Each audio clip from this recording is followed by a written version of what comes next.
Hi, Joe with Kwee-Jack. Just want to say thank you for getting some of our cod. We just wanted to do a quick follow-up with you on the cod and make sure that you have some tips on how to prepare that the best way. We know that it's a new option for most of you, and maybe some of you are very familiar with cooking cod, and maybe some of you, this is going to be your first time giving it a shot. So just a couple of tips here. So what I have laid out here is kind of a general representation of how the fish tend to be cut up.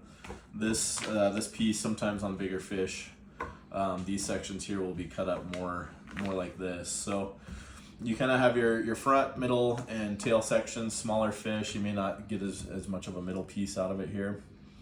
And what you'll learn or experience about these front sections here is that they're going to be very versatile. They're going to be a lot more like halibut, if you're familiar with that.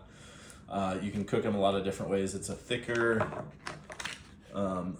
piece of the fish, very flaky. Cod in general tends to be a really flaky fish, and so you're going to be able to cook these with a lot of the same techniques. Baking, a lot of folks like to bake halibut or cook it up on a grill, things like that. When it comes to the tail sections, this is where some things may be a little trickier when it comes to preparing them. It's just a thinner section of the fish, and so it's going to be easy to overcook it. So that's something to keep in mind when you're using these tail sections. And what we found is that two of the best uses that we like to make use of these tails with is fish tacos or fish and chips.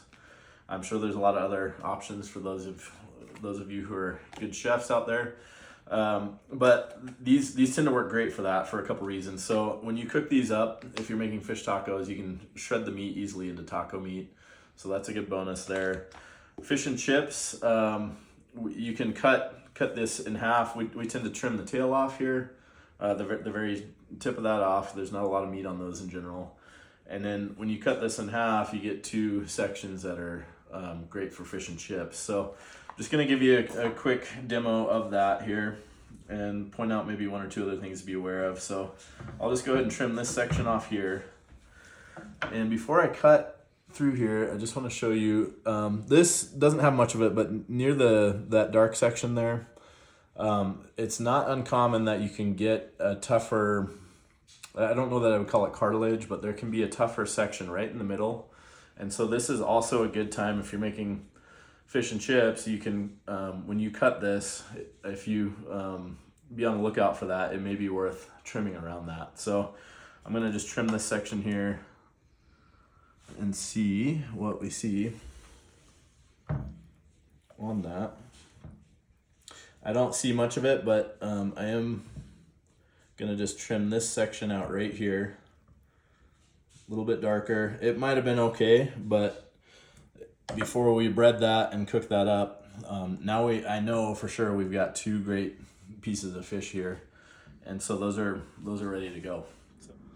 Okay, so hopefully those are just a few quick tips that'll help you get the best uses of all of the various cuts that you may see in your cod order. So as always though, let us know if you have any questions, and we appreciate you giving it a shot and trying us out. Thank you.